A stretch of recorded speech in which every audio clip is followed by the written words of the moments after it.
I think you got me now, right? Can you hear me? I think this mic's on. There it goes. I can hear myself now. If everybody could take out your cell phone and make sure it's in the silent mode or turn the volume off, we'd really appreciate that to be courteous to our speakers and the people around you.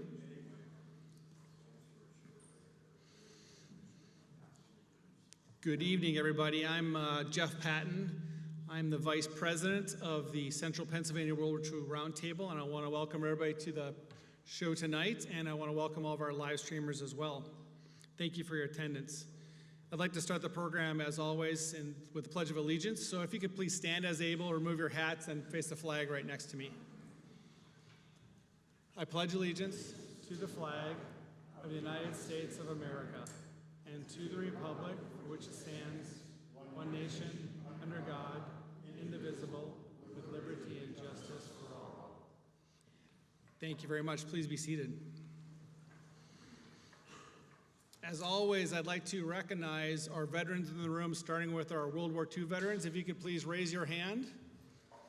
We got 1, 2, 3 in the audience, and our speaker tonight. So we got Paul, Jerry, Irv, and of course our speaker Eli tonight. So 4 veterans in the room. Any other veterans? If you'd raise your hand if you have service, thank you very much for your service.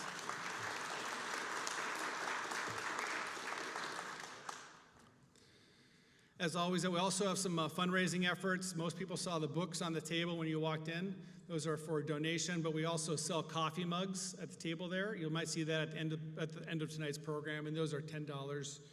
Make a great gift for your loved one at the next big event. We also have a helmet committee with authentic World War II helmets when you leave the room, and we're accepting donations, and if you feel like you're able to contribute, we appreciate that. We're obviously a nonprofit, and your donations help us run the program, pay for expenses, etc. So thank you very much for your generosity. So then for history, for this day in World War II, I have 3 things to tell you about. First of all, in 1940, during World War II, the Battle of France began when Germany began the offensive in southern France.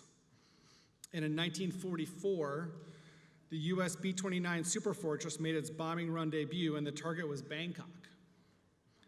And also in 1944, as most of you know, this most important date in World War II history maybe, the Allies were preparing for D-Day. The original D-Day was today.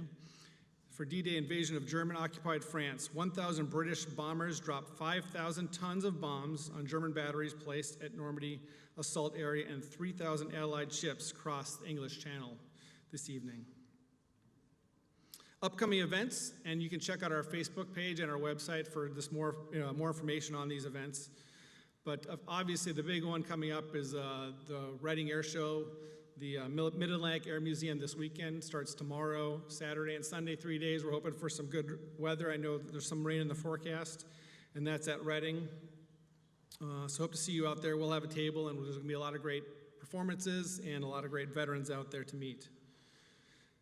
On the 28th of June, the end of the month, the Army Heritage Center in Carlisle, Pennsylvania is having a book sale. It's a Saturday. It runs all day long. It's a great event if you like books. And then in Gettysburg at the World War II American Experience Museum, they have World War II weekend, the 25th to 27th of July, so a month and a half away. And then a little further away, just to put on your calendars, 13 to 14 September is the Army Expo at the Army Heritage Center. That's not World War II focused solely, but a lot of obviously Army history with the 250th anniversary of the service will be celebrated there. And 19 to 21 September is World War II weekend at the Eisenhower National Historic Site at Gettysburg. Upcoming roundtable speakers, this is probably the most important announcement of the night, is next month we're not going to have a meeting because July 3rd happens right before the long weekend of the July 4th weekend. So we decided not to have a meeting on July 3rd. No meeting next month in this location. Our next event here will be August 7th, and we're finalizing our speaker for that event. So we'll keep you posted, and we'll send out the email flyers, and we'll advertise it as we usually do. All right, time for the main event. Eli Rauzon enlisted in the US Navy at 17 and a half years old, before the formal start of World War II. After 3 months of basic training in Norfolk, Virginia, he was sent to running mail on the USS Overton, a destroyer in the North Atlantic in Newfoundland on Lend-Lease program getting ships to England. Almost a year after enlistment, the war formally started and he was detailed to the USS Griffin, a submarine repair ship. He eventually took the ship to Australia, zigzagging to avoid the German subs to aid the US submarines in the South Pacific Theater as MacArthur was in the Philippines. Visiting Perth, New Guinea, and then Subic Bay, he was detailed to work with the Seabees. He was sent back to Pearl Harbor via Midway as the war ended and then transferred to the Great Lakes to work on shore patrol in Chicago. He ended up back where he started on the East Coast and was detailed to escort the captured German heavy cruiser Prince Eugen to its final destination in Bikini Atoll. Along the way, the German officers needed to operate the vessel, gave Eli photos of the sinking of the British battleship HMS Hood from the German point of view, taken from the German battleship Bismarck. And you're going to show some of those pictures tonight. Eli left the ship a few months before it was sunk in the atomic bomb test at Bikini Atoll. Eli was called up in the Korean War and joined the Air Force, where he would serve for how many years? 4? 4 years in the Air Force? No, 40. 40 years, before transitioning as a DoD civilian in New Jersey. Ladies and gentlemen, Eli and his son Mark are here to tell you their story.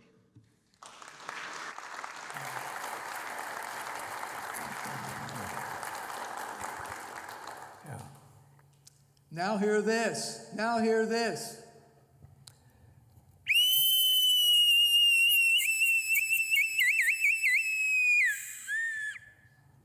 The smoking lamp is out. Clean sweep down fore and aft. Empty all trash cans. Post your guard. Post your guard. And we're going to hear about what a guardian experience Eli has had with his long military career. First of all, thank you very much for being here. We're really honored to be here with you all. Thank you, Chris and Jeff, for facilitating our opportunity to be here. Tonight we're going to be looking at Eli's career in 3 different sections. One is the World War II experience.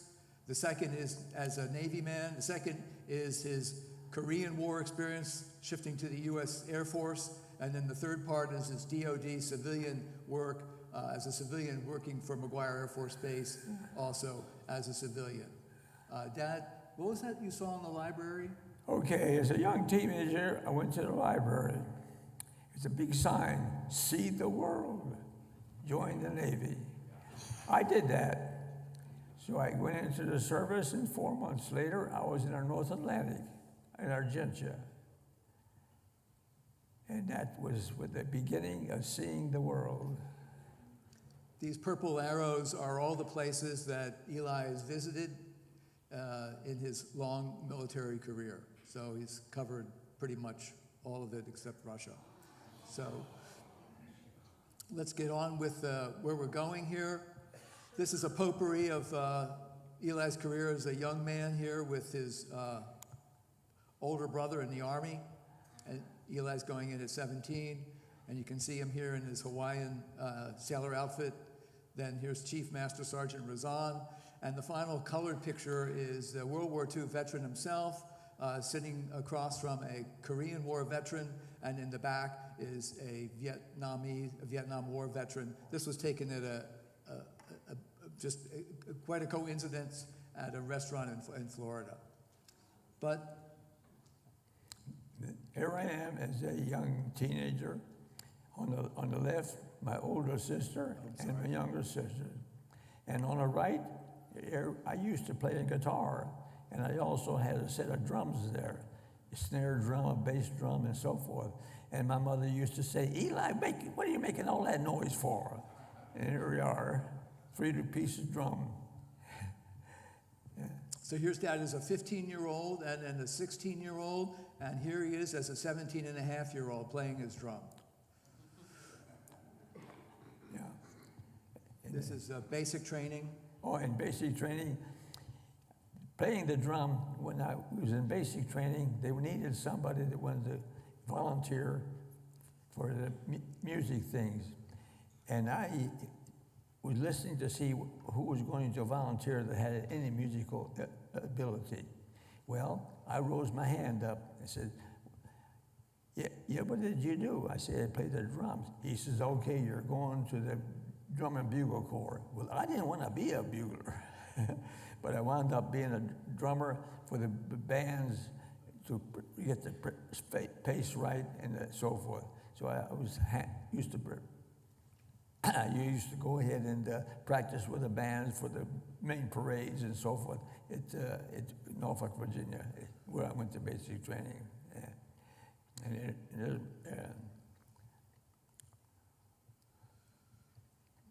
So he was part of the, as you heard Jeff say, part of the USS Overton, but we're going to focus here on most of his work from 41 to 45 on the USS Griffin, the submarine repair ship.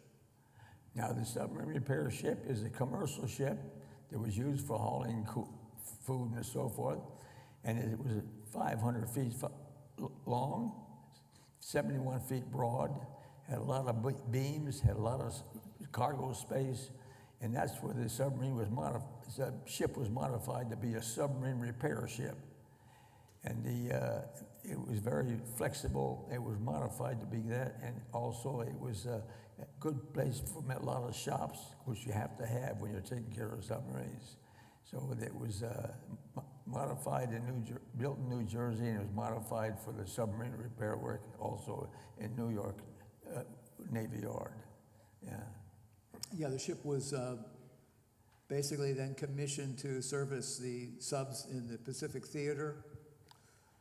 I put this map in here just to sort of give you an orientation to Dad's Atlantic experience.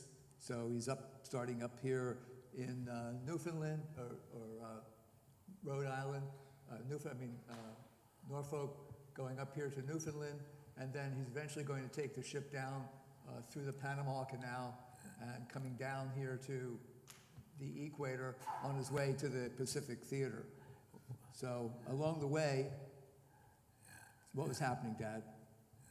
Yeah. Well, first of all, after when the war started, the Griffin was ordered to go to the Pacific and reinforce the Pacific fleet. So consequently, we had the orders to go to Brisbane, Australia, and it took us a long time. So as a trip going down through the East Coast into the Panama Canal, and everybody thought, well, when you go across this place, you'll get initiation when you go across the equator.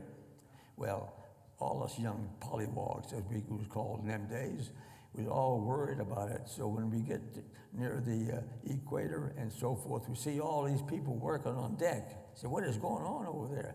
They just kept their mouths gum because what they call the shellbacks are going to punish us, the little pollywogs, and show us what's going on.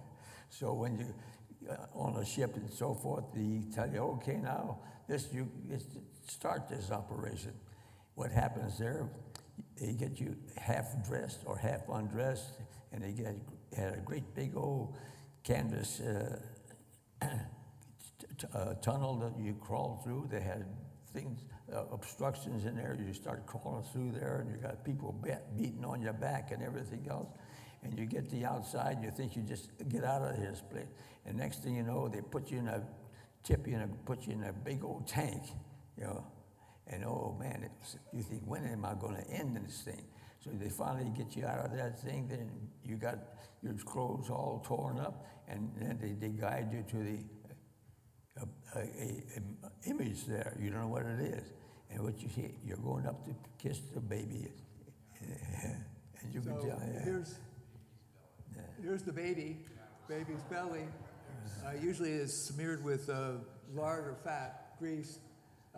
And here's King Neptune's beard, which is a mop, and the Queen Neptune and the rest of these pirates here to torment viewers. How many people have gone through that exercise? Oh my! Well, you all have something to look forward to.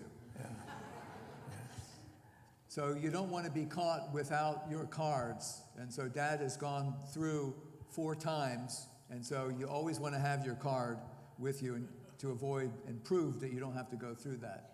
So he's been initiated to the solemn mysteries of the ancient order of the deep. A couple of these cards are when you cross the equator, as well as crossing the equator at the date line to be a golden shellback. So this is from the USS Griffin. And the reason he's able to do that is because the Griffin went from the East Coast and went back to the East Coast, went back to Pearl Harbor, went back down, went to San Diego, went back down. So it's been a lot of transition over that time. And what was that word? You were a plank? A plank owner on the Griffin. A plank owner. Yeah. When you're one of the first crew members that are assigned to a ship, you're considered a plank owner. Plank, even though they didn't have wood decks. You're still a plank owner. Well, imagine, he's also 19 years old. So, and he had this lovely pompadour. You can't see it now, but, and he had a birthday card celebration. Somebody gave him a little birthday card there. And it read, I don't know if you can see that. There you are. And that's a card given to me. I used to be called Eli, the GI. The GI stands for government issue.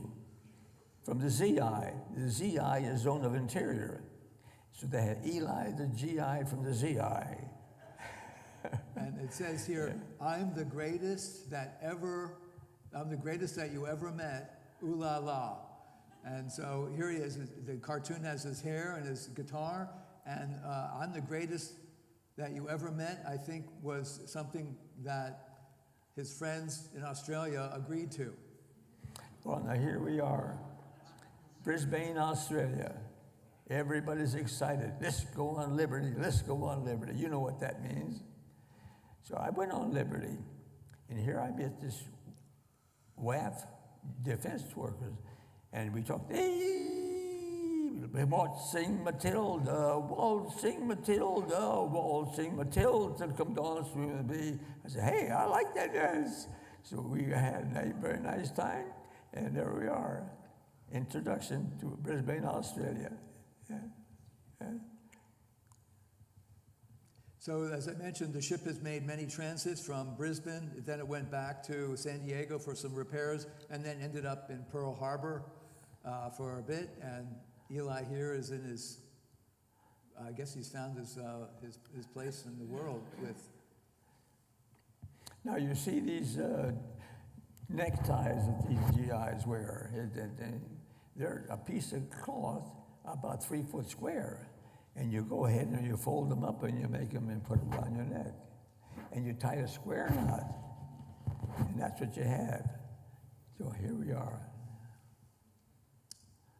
And here everyone else is at Liberty as well. Yeah. And there you are. You see myself over here is a first class electrician mate. And you see how my tie is. That's not how you're supposed to wear them. You're supposed to wear them right up their necks where you can visualize the square out there. And that's the other two, one man I don't recognize, but the man with his hat, he's a chief electrician, and he was a good friend from Detroit, and he guided me throughout my early career on what to study and so forth, and the conduct. And you can see I'm first class, and he's a chief. That means I'm going to be stepping up to his responsibility before long. He's going to move on ahead. This is a photo I got off the internet of the actual Griffin. I'm sorry, the date is actually very late in this time. But this reminds me, Dad, when you were saying, what's the four-year rule that you go in at 7? Now, when I went into the Navy, it was a minority crews. Joined the Navy at 17 and a half, and when you're 21, you get out. Now, when the war started, they said, okay, now you join the Navy and you're in here, we're going to keep you. So now you're going to be in there for 2 more years plus the duration of the war. So that's what they do for you. But it's just amazing how young he was. Imagine being 19 and fighting a war. Yeah. What I love about this picture is the gleam in his eye and energy. And what is he's already a bit decorated here with some. Now, as the services had, you got medals for defense, and you had a medal for the East Coast defense thing. And at any time your ship was in a battle or in a certain area, everybody on the aircraft is not the aircraft, but everybody on the ship and the ship itself is given those medals. And so you know about those things. I never did get a lot of enthusiasm about the medals because I never had the opportunity to wear them a lot. And over the years, I've misplaced them and so forth. But I had medals early in my career. I know it's hard to read this, but basically this is sort of a summary of the value of the subs as an effective weapon that we had. The subs that his ship was facilitating and fixing fired over 300 torpedoes, sank 250,000 tons of ships. The Griffin was always on the edge of combat, not in it, but they did experience air raids. And at one time, I know Dad was just telling me he was in a situation where there's a general quarters. And what happened in that? Well, now you know what general quarters is. Do you all know? Everybody mans a battle station. And if you're in a compartment and you have to get them dogs on your hatch and buckle them down and all this kind of stuff. Anyway, my battle station was below the water line. And at that time, I put them headsets on. They told me what to do, get over there and get that pipe and tighten them dogs on that door and everything else. And then they put these headsets on, they start talking to you. And I thought, here you are, I'm in this water, below the water line, and you only got 3/4 of an inch of steel in that wall. And anything can go through there, you're flooded, and you're headed. So they put that headsets on and they start talking to me. And you know what? I thought, man, I flaked out. I had an attack, and I was so fearful at that point. And that's, you were in there to start a generator or do something to take care of the emergency. Yeah. Then Dad, was also the online, on the ground movie operator. Yeah. And he had this situation in... Now, this occurred in the, I was both in Brisbane and I was also in Fremantle, and it's on the Indian Ocean side. And the general that was in charge of our squadron and all the submarines and also the submarine repair squadron, he notified my superior and says, well, I have a lot of guests coming here, and I'd like to have a movie in my house on a river there outside of Perth, Australia. And also I thought, well, how are we going to do this?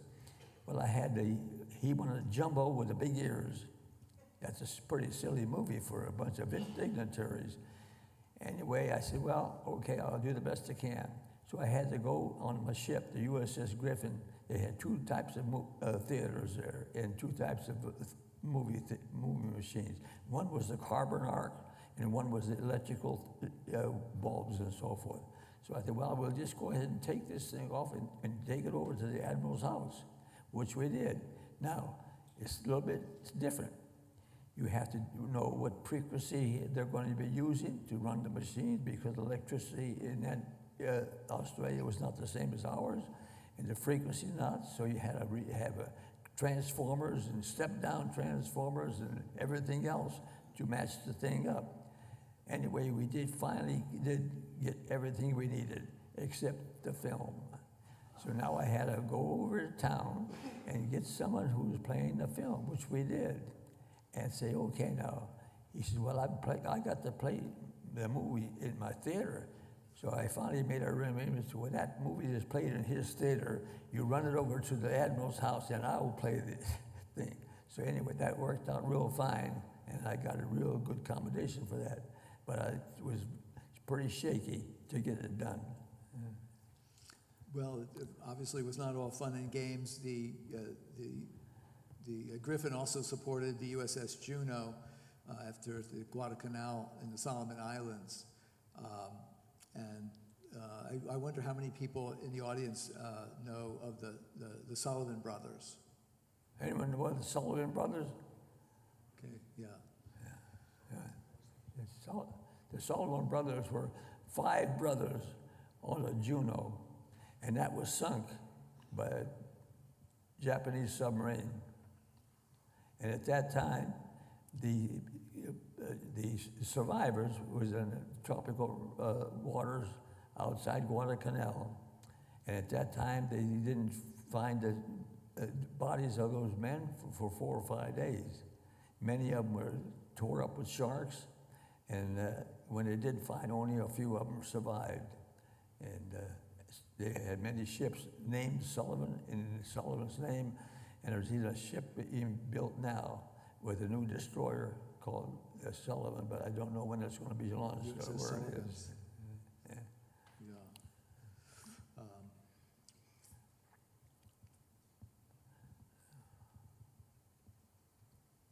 Dad makes it over to Subic Bay in the Philippines, and there's a couple of subs here lined up, ready for getting some repair, and the destroyer. Yeah. Now the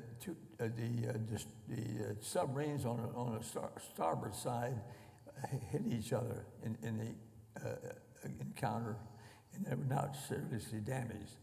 Now the destroyer on the port side, or left side, I should say, was hit a landmine, and what happened is it pushed in the side, and it broke a boiler and just about capsized the destroyer. So it was lucky to find the Griffin there and be reinforced. The explosion tore the holes in there and tore the tanks out. And there was 5 men killed in that thing. So the divers and the Griffin had to go down and get the bodies of the 5 and try to reinforce that side of the vessel so they could return to Hawaii or even back in the United States to get repaired and put back in commission. And that was in Subic Bay. And at the same time, at Subic Bay, I was also an electrician at that time, and they was going to build a recreation center in Subic Bay, and it needed an electrician. So they got me I had to volunteer to go over there and work with them, and it was a second CB detachment, but they did not have an electrician. So here I was down there being an electrician, and what we had have a Jeep engine with a generator on it, so I had to adopt that for the use at the recreation center for their refrigerators and the electrical system. And as a present, the Filipino people gave me this thing. Yeah. Now that is a very invaluable piece of thing. That is made out of an automobile spring, and it's tempered somehow. And they use that for making 2x4s. They use that for trimming. They use it for. It's a very valuable tool in the Filipino at that time, and I was very proud to get that. Very beautiful. I also, at that time, was associated and worked with the 102nd Seabees as an electrician and working with them. So I was also part of their unit for about a month or so.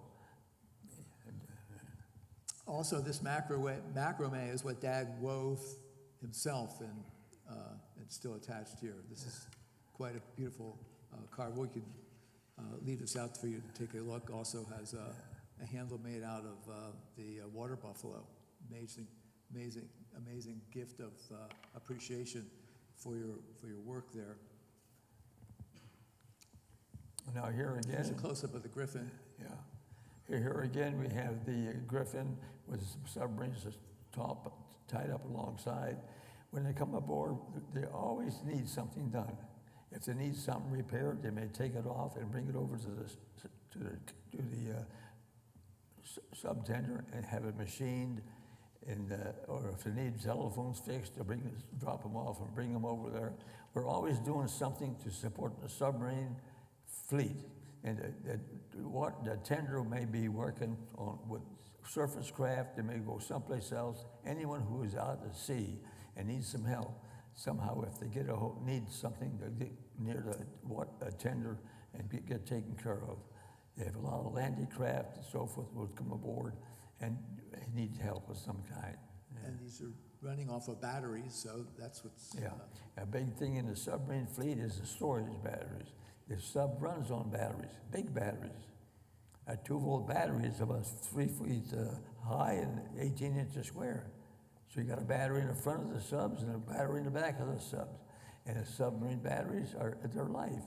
They use it for submersible, underwater propulsion, and they also use it for surface to charge their batteries and use it for moving a submarine. Yeah. Well, how effective these subs were is just absolutely remarkable. By the end of the war, the subs in the Pacific had virtually annihilated the Japanese merchant fleet, playing a decisive role in the Great Pacific Offensive role. And here you can see the scoreboard being kept of how many hits and sinks there were. Of course, torpedoes are called fish. And you can see there our fish meet the Jap squadron. A fish is a torpedo.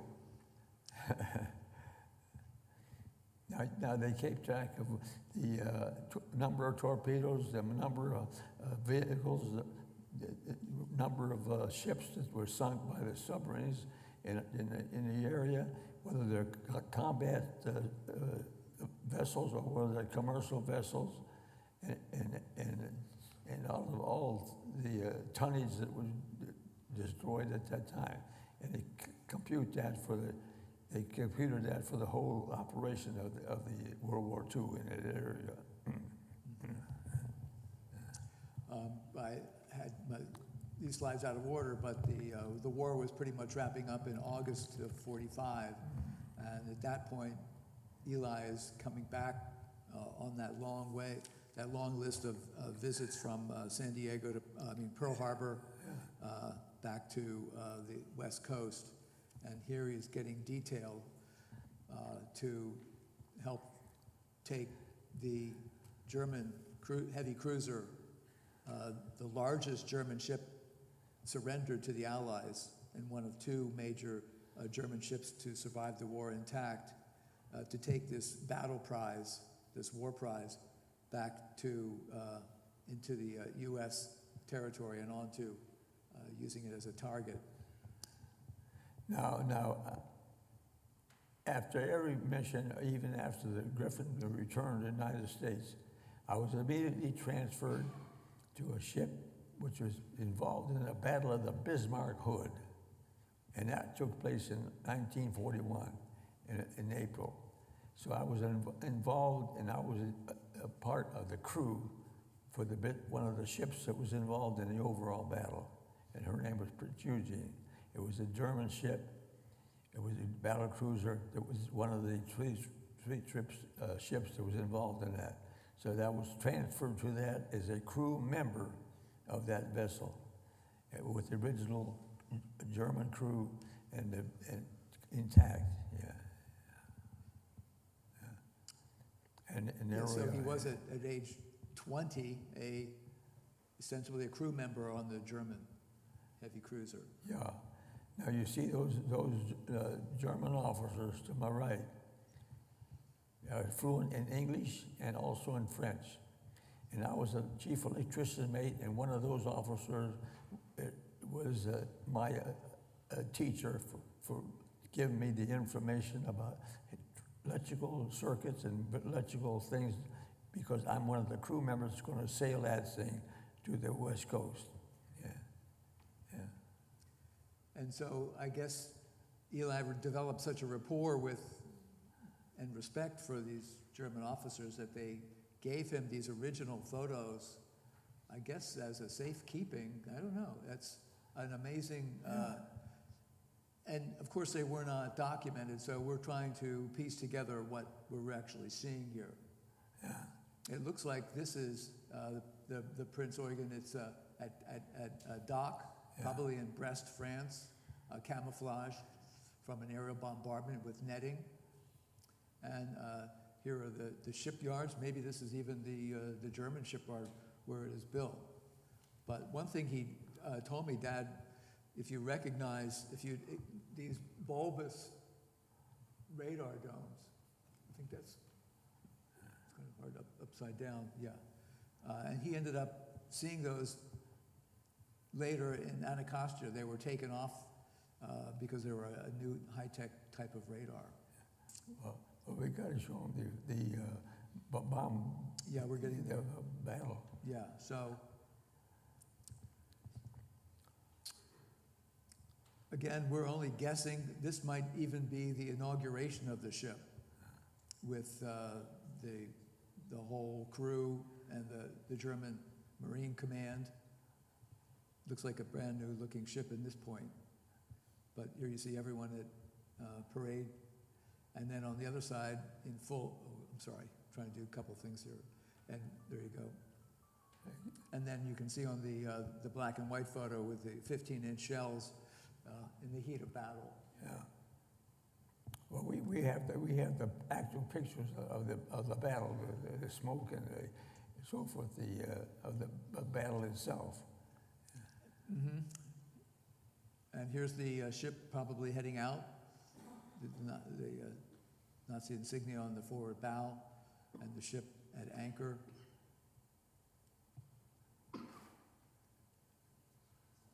Looks like the ship's insignia and then an Italian flag. Wasn't that an Italian flag? Yeah. Well, what about the battle itself, the smoke? Is that line there? Mm-hmm. Yeah. Bring that up. Okay. So here's the battalions going out. That's the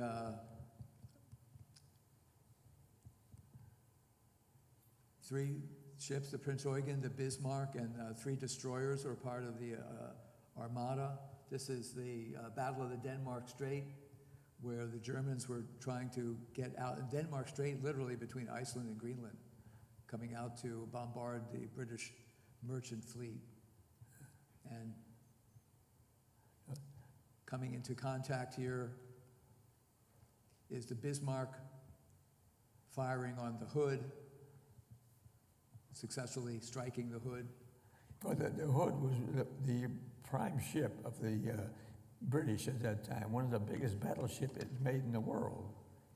And the Bismarck and the battle that took place, the Bismarck and the Prince Eugen were encountering, and they're the ones who threw the shells that blew the hood up. And they're right there. And that was at a 17-mile range, right on a horizon. And the hood went down real fast, and no passengers survived. Now, at the same time, the Bismarck was damaged somewhat, and the ship I was on, the Prince Eugen, when it got out of the Belle area and went to Brest, France, and finished the war in Brest, France. Now, the Bismarck was damaged, and the following day, they found it down there in the lower part of the Atlantic, and it was hit by a torpedo, and their steering gear was broken. They were going in circles, and it was sunk at that time. And no passengers were picked up on that one there also. But the prime ship, the Prince of Prince of Wales. Yeah, the Prince of Wales was not. It was also a British ship, and it survived. But the prime ship, the hood went down, and it had 15-inch guns, It was a pride of the British fleet, one of the biggest battleship built in the world at that time. And the British were so stunned to lose their prize ship that they launched 6 battleships and cruisers, 2 aircraft carrier, 13 cruisers, and 21 destroyers, all trying to make sure that revenge was exacted on the Bismarck. And as he mentioned, this long drawn-out battle where it was injured and was going in a slow circle, where it was finally torpedoed and sank, where with basically 2,200 men died on the ship, 114 lived, and in the hood, 1,415 died and 3 were saved. So this, one of the greatest sea battles, ultimately killed 3,500 men in this historic battle. And these are pretty unique photos. So what you see here is, this is the hood's final smoke, and this is the injured Prince of Wales ship that was struck, but certainly not knocked out. And we bring this to your attention because this was in 1941, the time that I was in the service. So this occurred in 1941, and we were at war in the Atlantic with England was at war. Why was England at war? Hitler was on a march. Mussolini was on a march. Stalin was on a march. England had a real battle, and we were supporting England in the Lend-Lease program. We were giving them old destroyers when we should have been giving them good destroyers. So that was our support to the British in the program that they made. We would support them in the Lend-Lease program. One of the photos that he received was signed. This is a very distinct signature of Adolf Hitler. And it looks like this is dated June 1940, and I'm not exactly sure what this meant, but this looks like this was the orders inaugurating the Prince Eugen for active duty. But again, these were photos that were given to him, and we only really realized late in life the value of those. Yeah. Now, when I was on the Prince Eugene, I had good rapport with the Germans, and they would give me anything. But also, I was able to get any kind of memorabilia that they had, because all that stuff was on there. Eventually, was going to be thrown overboard. Now, in this thing here, this is a coat of arms for the Prince Eugene. The coat of arms that sat in my basement for 20 years. And I always wondered about that. So my son over here said, this doesn't belong in your basement. It belongs in the museum. This plus the pictures of the Battle of the Bismarck Hood. So we sent it down to the museum there in New Orleans, World War II Museum. Yeah, American Museum. And they ignored it for a long time. And suddenly, we got a call about 3 or 4 months later and say, oh, what do you got here? Look here, look here, look here, look here. So this was donated to me. And it's a very nice piece of art, but there's a meaning to it. So that right there is a coat of arms that was on the Prince Eugene as a part of the ship, and that was given to me along with other photographs of the vessel and so forth. And this is dated April 1946, so it was probably a parting gift that they knew that they couldn't take with them, and they wanted it to be preserved. And so it was archived by the World War II Museum. Yeah. Now, taking a weird turn, this is something that I found, and I just thought you would be interested in this. This is something you'll never see again. This is an X-ray of Adolf Hitler's dental work. And this was from 1944. And I found this, I was at Stanford University's Hoover Institute, and they brought this out, and I was like, oh, I got to take a picture of this. And so the thing that was so characteristic about this is that Hitler had terrible teeth. And all of this bridge work is so diagnostic of him, and I'm sure that was probably used in his forensics analysis, but this is a very macabre picture, but I thought if anyone would appreciate this audience might, something you don't really pull out and impress people with. Nevertheless, moving on. The Prince Eugen eventually was used in the atomic bomb test at Castle Bravo at Bikini Atoll. It survived 2 detonations without being directly hit or sunk by the concussion wave. It eventually did, though, take on water and was eventually jettisoned, or what do they call it when you... Yeah, it took on water and it started to capsize, and it was so contaminated that they Yeah. couldn't send anyone over there to go ahead and stop it from leaking, and that's why it sunk. Yeah. Alpha quadrant. Yeah. But it was later the German people or the German whoever they eventually located the vessel and removed the propeller and took that back to Germany. Mm-hmm. Yeah. Okay, so that pretty much wraps up our Pacific. So here's where the bomb test was. Eli then was here in Hawaii, Midway, Honolulu, went down to Bora Bora and onto Samoa, stopped at Fiji, on his way down to Brisbane, over to Perth, Fremantle, up to New Guinea, Biak, over to the Philippines, and then ultimately making his way back to the stateside and ending his career as a Navy man in 1946. That opens a whole new chapter for him as an Air Force man. Yeah.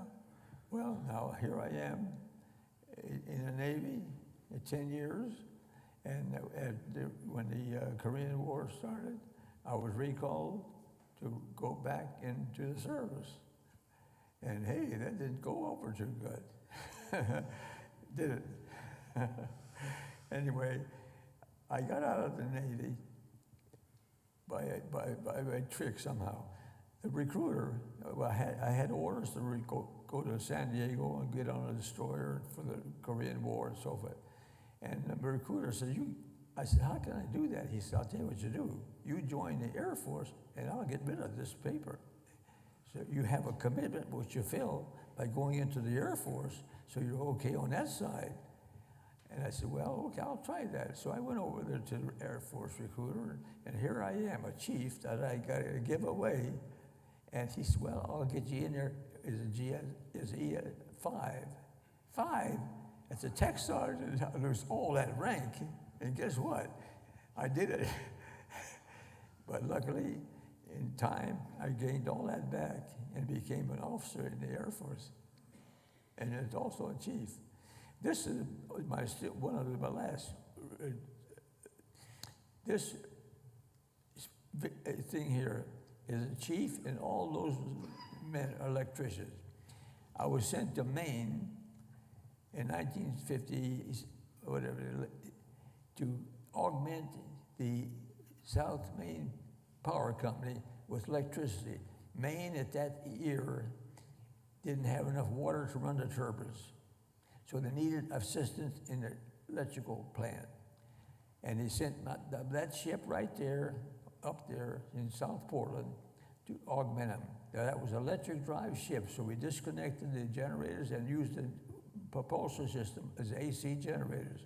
And we got a transformer from the Navy Yard in Boston and put that on a dock. So now we got the electricity and went through the transformer, and the transformer voltage matched up with the lines going to Central Maine Power Company. Now that's kind of complicated to read it, but and what happens there, we had a hotline into the main company, so when they wanted the next generator on the line, we had to click it in. And you have to parallel it. You just can't cut it in. You have to synchronize it. Yeah, you know what you do. You know what the hell I'm talking about. I can see him. Anyway, that's what happened on that. And so I was there all winter long. And the reason for that is they needed electricity in the northern part of Maine because the turbines they didn't have water, period. So what happens there, excuse me, what happens in something like that, they take their electricity generated in South Portland and put it on the high lines and send it up north. The reason for that is they had a whole bunch of potato warehouses up there, and the potato warehouses were freezing up, and they needed the electricity to heat them. And you know what? Ever smelled rotten potatoes? I'll tell you something. So anyway, we solved the problem after the mission was over. After it, all winter long, we crashed it up, and we got a good reparation out of it. Yeah. Now what is that? This is you getting. Yeah. Now, you know, for you people who were in the military, they had the super E9 and E9 super ranks. You know, I don't know, some people don't know what that means, but we had so many people who were retiring in the late after World War II, that some of the sergeants, first sergeants who were working in the orderly rooms and so forth, the master sergeants and so forth, they were most navigators and they were bombardiers, so that when they hadn't got into the reserve, so now they get promoted in a reserve and they hold the rank and they freezing up the thing. So the Defense Department figured, hey, well, what we're going to do here, we're going to get some super ranks in there, and that way they could freeze up these ranks so the guys could get promoted in the service. So when the super ranks came out, I was one of the first men to make E8 and E9, and there I am. My commander is filling out the stripe for me. Yeah. Now, here I am again. I got gifted. I went into the Air Force and got promoted and so forth. So now the Air Force is going to do a favor for me. So they sent me to Iceland, Keflavik, for 1 year, and there I am. So here's a picture there of visiting the whale sites at that time. They had whaling places, and also at a sort of a sea hut. And they're holding that ivory in his hands. In the background, you see the jaws of a killer whale with his ivory teeth. And I was 3, and Dad was sent up there for a full year, isolated duty. yeah. So my mom and I were on our own. Yeah. And before I returned, the commander called me up and said, you know, he says, I want you to come here and finish the job. I said, finish the job? I'm ready to go home in a couple of weeks. He said, no, you go home. I'm going to take care of you, and I want to get you back. I went up there to put a telephone exchange in for the people in Keflavik, because they had an old-fashioned switchboard, and now they wanted the dial switchboard, and they sent me to go up there and monitor it, which I had experience, which I learned in the Navy, so they try to capitalize on that. Yeah. Well, there was one benefit to being a year in Iceland. Now there you are. I saved his career for all practical purposes. Bob Hope came up there to do a show, and he visited this auditorium that they're going to build. It's a brand new building, and he came in there and he tore them up. He said, what did you people do here? And he got so angry, so he gave them some R language. You get what I mean? R language. Anyway, he needed a PA system, an announcing system, and I was putting in a system for the officers club at the time. And I said, I got control of some of it, but I can't release it. He said, we'll get it done right away, which I did. I got permission for it, and I set up the PA system for him.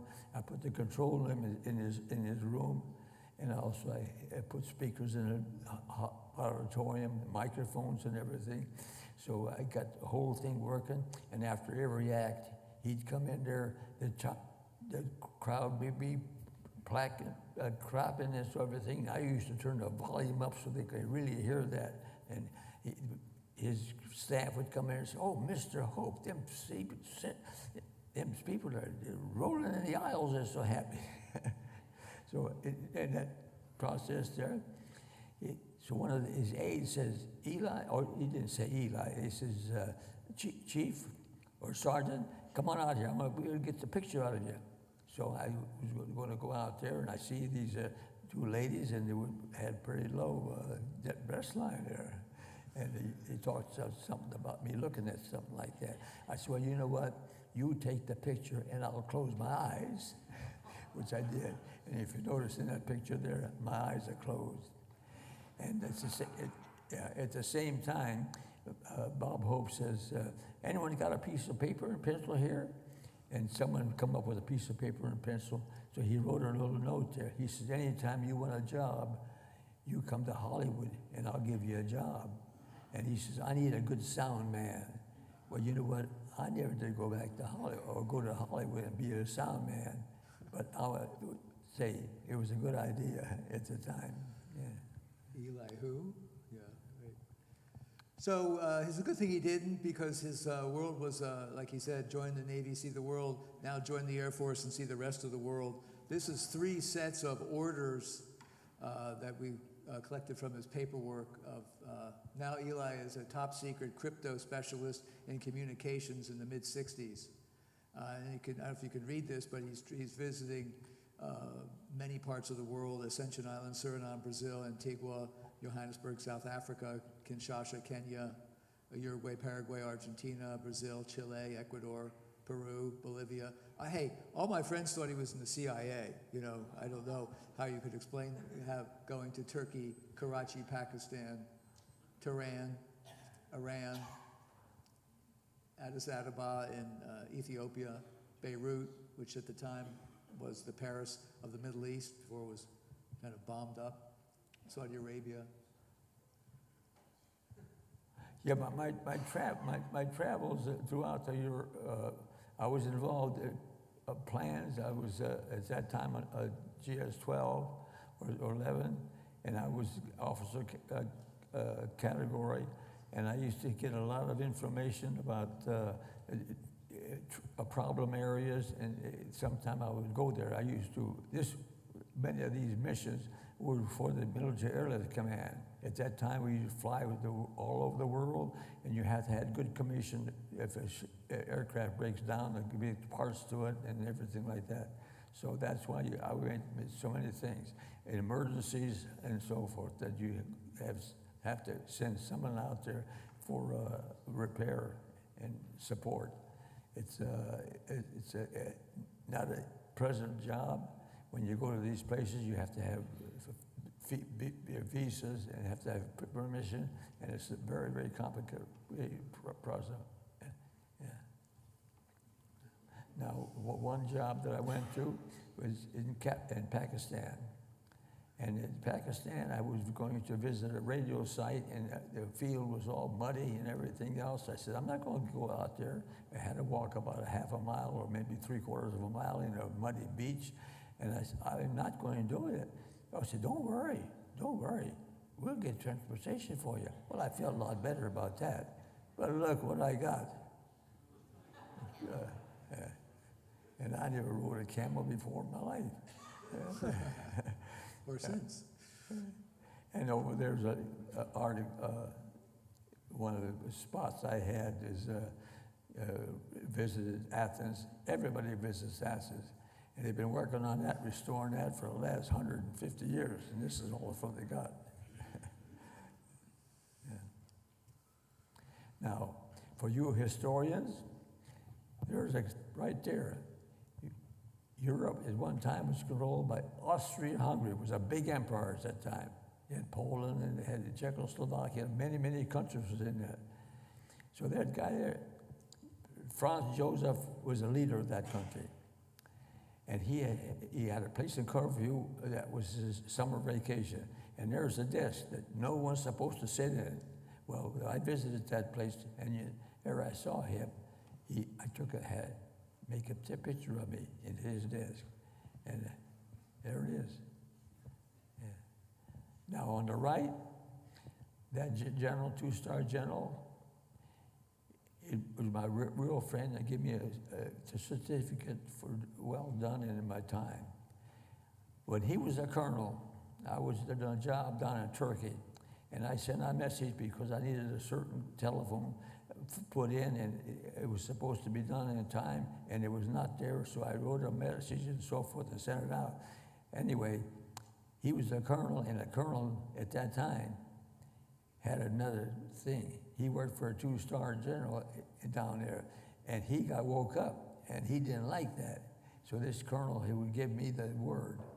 So here he is. He comes to the headquarters of the 21st Air Force for an inspection of the complete command control system. And he comes in the office, and he's seen me, and he said to the aide, cancel all further appointments this morning. I'll be here for a while. And he turned out to be a good friend of mine, and there he is. Give me the certificate. Yeah. And this is the certificate of retirement, and that's my mother there. Yeah. It looks like she's quite happy that he's retiring. Yeah. And there we have that same mischievous look that he had at 17, at 100. And I think this is at your wedding. Yeah. And that's Eli's life in the military. So thank you all for your attention and kind attention. We'd be happy to entertain any questions. Okay, let's hear the question.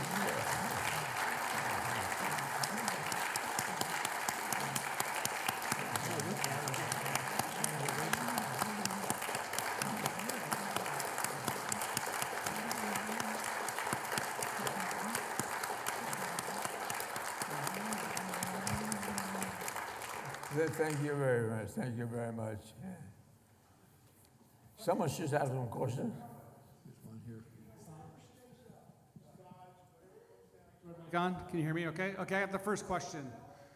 Can you tell me or tell us what you thought of the electrical system on the U.S. ships versus the German ship? What was that? What'd you think of the electrical system on the U.S. ship versus the German ship? I have to say one thing about the German technology. Many things that they had were much better for some reason in design than some of the American equipment we had. I was so surprised about that.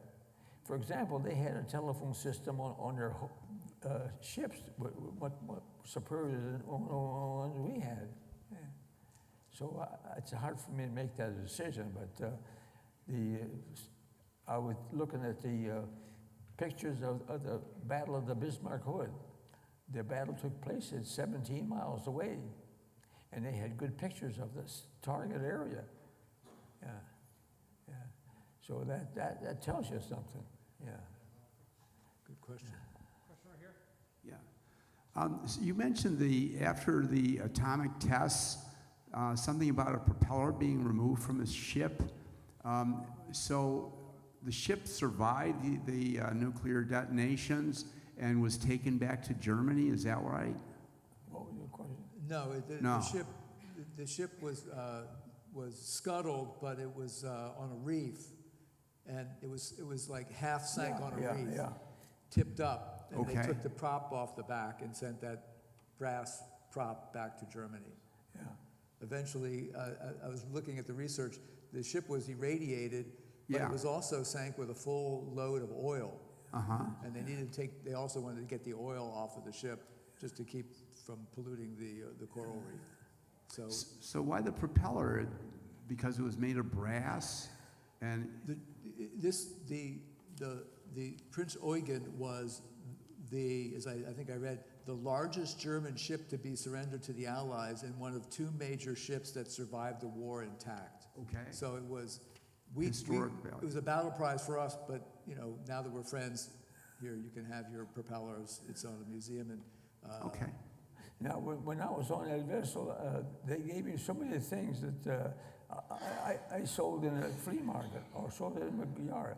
Somebody in Allentown had a yard sale that was made. At the same time, at the Allentown Fair, someone was displaying German things. At that time, I had the Monkampf, I had a lot of things, a lot of electrical instruments with swastikas on it. So I accused this guy of being a Nazi. So he put everything away. So I said, I would never even expose all these pictures I have. So I had them for years and years and years. Never thought about it. Yeah, he had a copy of Mein Kampf in German. Mark over here got Thank you. These belong someplace else. Yeah.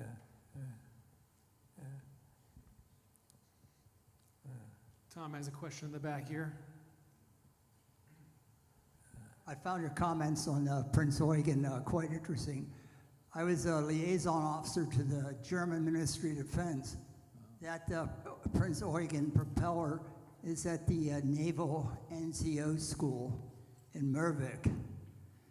But are you aware that the Prince Eugen, as most of the German cruisers, battleships, they had 2 float planes that they launched as reconnaissance and also artillery spotters? Are you aware that one of those planes, the Aurora 196, is in the Smithsonian collection? Oh, no. I've seen it. It's been restored, but they don't have it out on display. It's down in that a facility where they repair the aircraft. Also,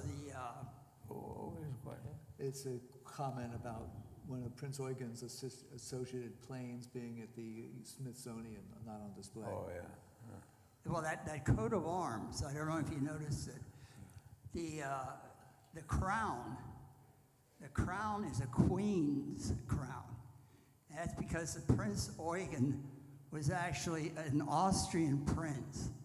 And at the time, Maria Theresa was the empress of Austria. That's why normally you would think it would be a male, a king. But one of the guys I met was the grandson of the Kaiser, and he served on the Prince Eugen as one of the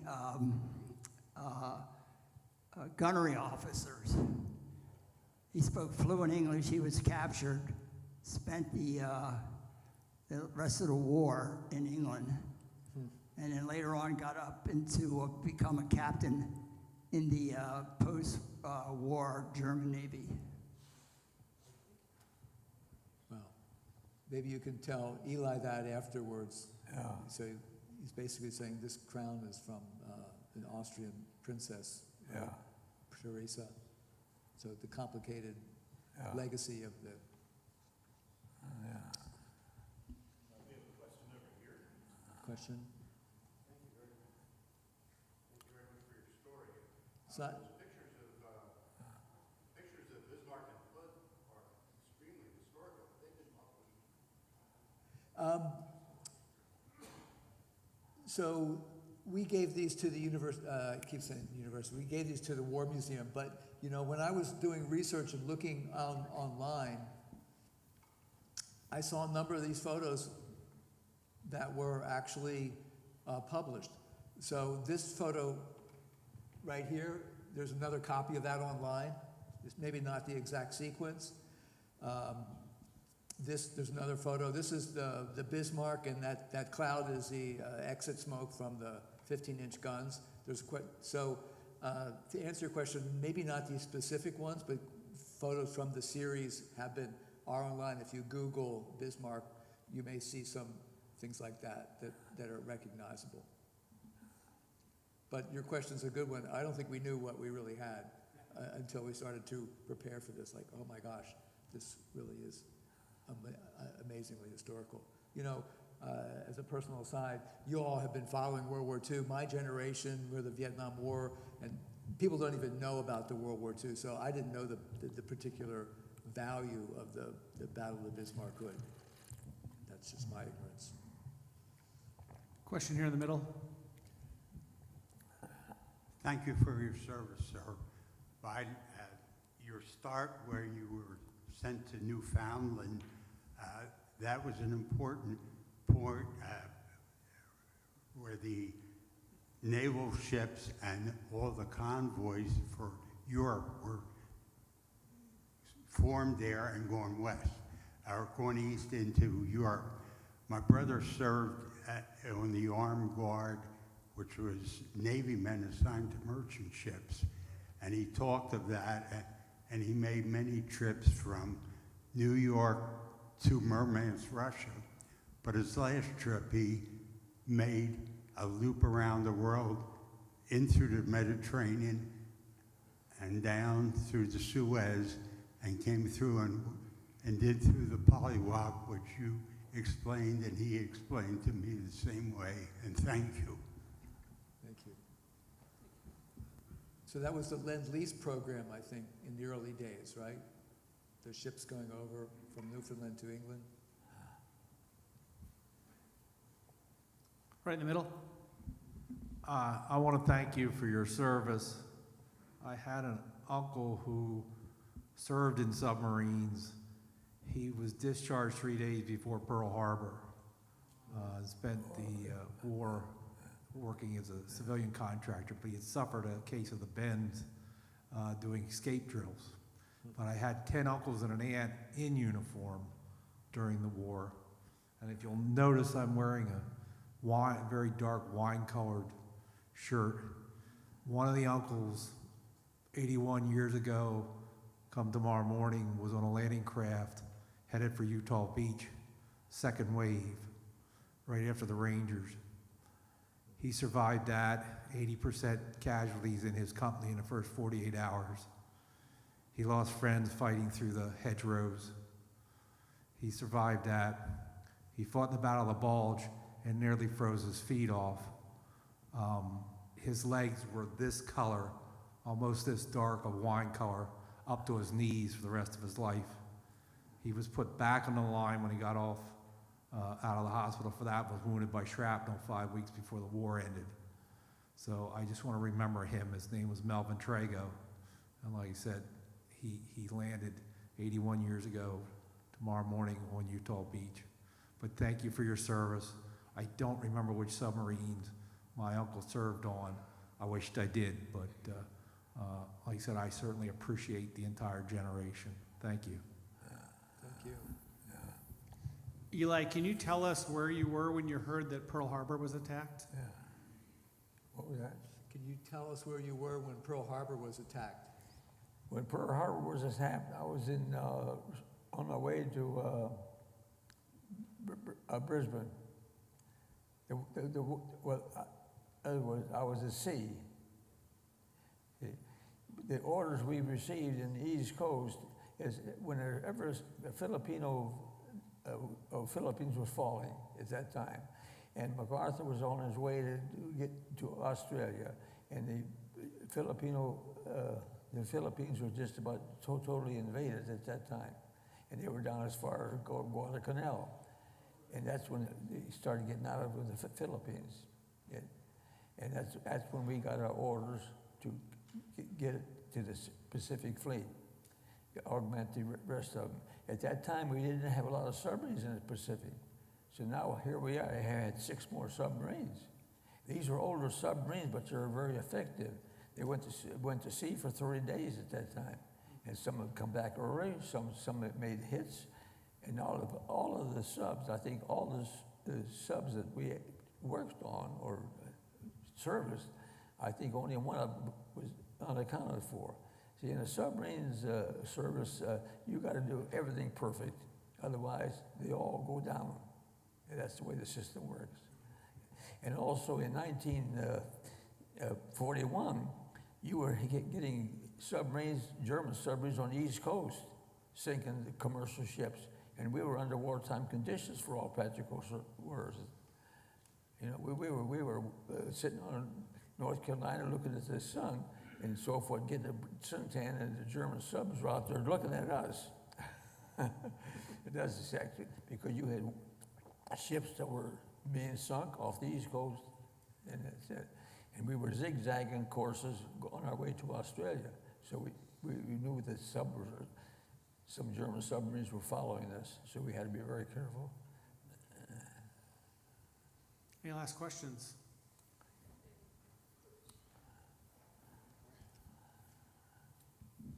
Hi, first of all, thank you for your service, but thanks for being here. I know it took a lot of work and for your family to bring this all together.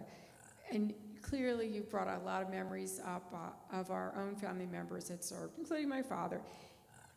He was in the destroyers going back to the North Atlantic, and he said he was not only stressed by the thought of the German torpedoes you just mentioned, but he was on one of these World War I recommissioned, reconstituted ships, and he was afraid it was going to sink of its own unseaworthiness, that the next wave would crash it. He talked about he never slept.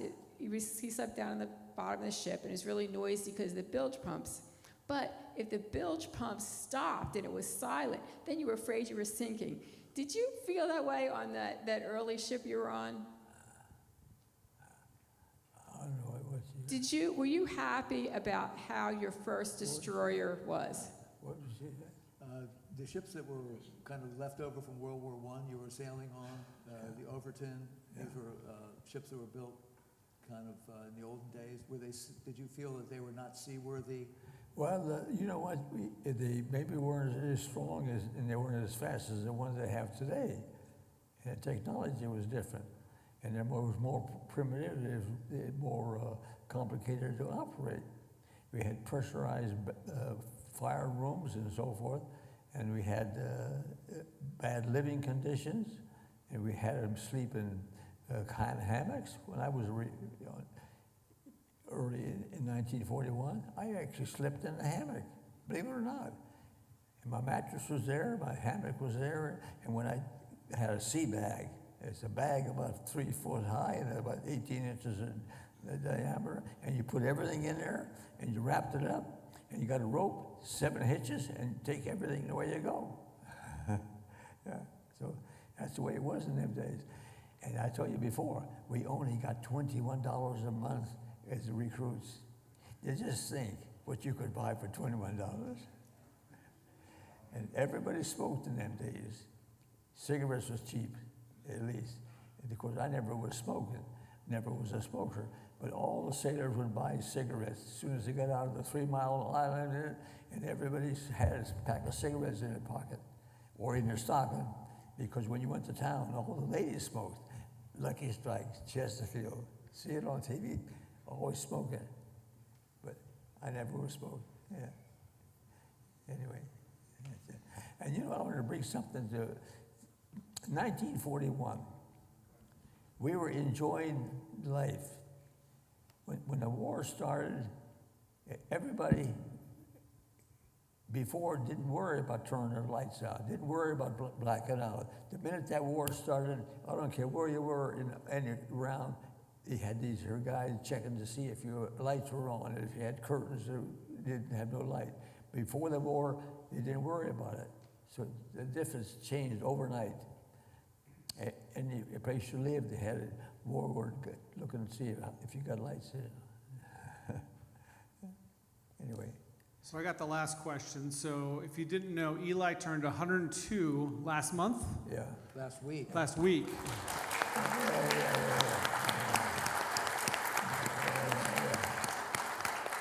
And so my for advice to you is this: wake up every day and live by the day.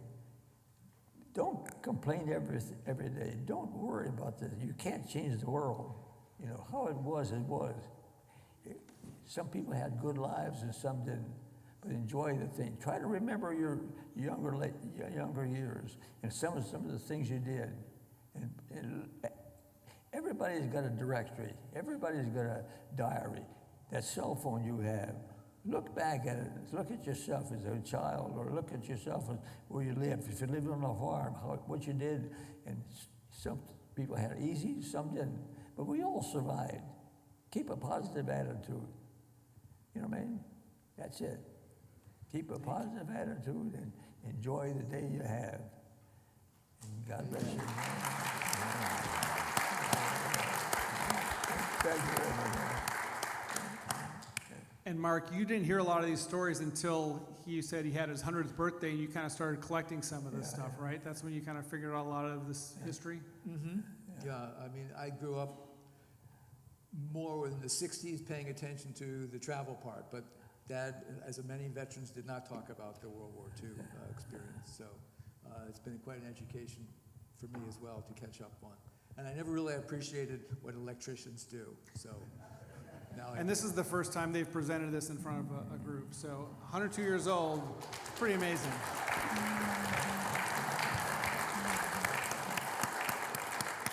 I've known Eli for about 12 years, and we have been through some very rough times. I've never heard him say GD or S of a B, never cussed, never. He's a very calm man and a very wonderful person to be with. Yeah. Thank you very much. Thank you very much. Yeah. Chris, over to you.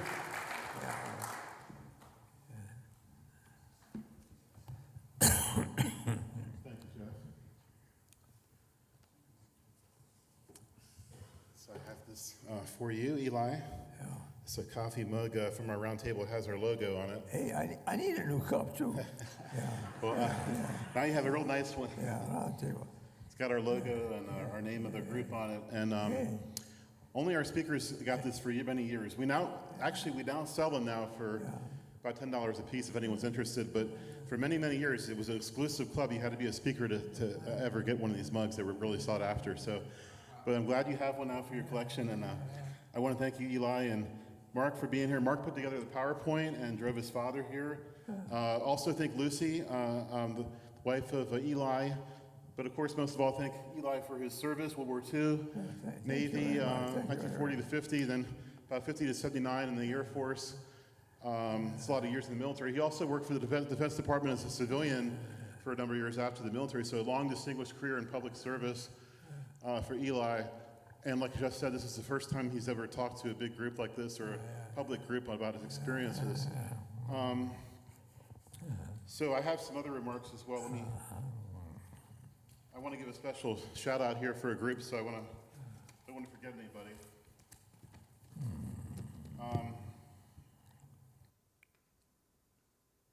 Okay, so I want to say a special thank you tonight, besides Eli and his family, also to the Vietnam Roundtable. The president of the group is Rich Burton's in the back there. And Rich recently let me know that, for many, many years, it's only been Vietnam veterans, Vietnam Roundtable volunteers who have done our helmet committee job for us. And Rich actually is out there with a helmet tonight. And so is another Rich Lytle. I want to thank them. And also Don Person is usually here, but he's out tonight, but he's usually here. And Ricky Hollis is their other backup. They're all Vietnam War Roundtable volunteers, and they've been helping us for years on our helmet committee, so I want to thank them for that. Also, real quick, Rich Burton in the back, he founded the Vietnam Roundtable in 2013, and they've been having Vietnam veterans ever since speak there. We also want to thank the Civil War Hershey and Harrisburg Roundtables. We support them, they support us, and the Vietnam Roundtable, also mutual support. While I mentioned that, I also wanted to say that just so happens that next week, June 12th, my dad's speaking for Rich's group, the Vietnam Roundtable. My dad, Dr. William Huffman, he was a colonel in the U.S. Air Force when he retired, but he was a young captain in the Vietnam War, 1969 to 70 in Vietnam and the Air Force. And he'll be talking next week for the Vietnam Roundtable. If any of you want to be there, I'll definitely be there with a large family gathering, a group of Huffmans and others from our family. As Jeff said, just want to remind you, unfortunately, we will not have a meeting on July 3rd because of its proximity to the holiday and only the very next day. But we will welcome you back on August 7th. And our helmet committee guys, they are, like I said, they are in the back ready for donations if you'd like to donate. Once again, it's not required, but we do have expenses every single month. And so if you're able to help us, we do appreciate it. For different expenses that we have operating expenses every month, plus sometimes hotel rooms for speakers and different things, and transportation, different things. So whatever you can do to help us, we do appreciate. So guys, please come up and say hi to Eli and his family. They're going to be up here to shake your hand and talk to you. Thank you for your attention, and we'll see you a little bit later on in the summer, August 7th, and we'll see you back. And thanks so much, guys. Have a nice break in between. We'll see you next time. Thank you.